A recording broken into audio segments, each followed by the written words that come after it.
আসসালামু আলাইকুম প্রাণপ্রিয় ফ্রেন্ড ফলোয়ারেরা, আপনারা সবাই কেমন আছেন? আশা করি আল্লাহর রহমতে ভালো আছেন। এই যে শহরটা দেখতেছেন, এইটা সৌদি আরবের উমলুস সিটি।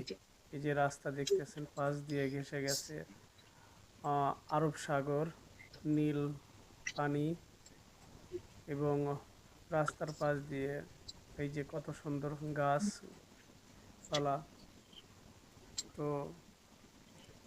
আপনাদেরকে এই ওমলুস সিটিটা এবং পাশ দিয়ে ঘেঁষে যাওয়া সমুদ্র, এটা দেখতে কেমন লেগেছে বা লাগতেছে, অবশ্যই আপনারা আমাকে লাইক, কমেন্ট, শেয়ার করে জানাবেন, যেন আগামীতে আবার নতুন কোনো শহর দেখাতে পারি ভিডিও করে।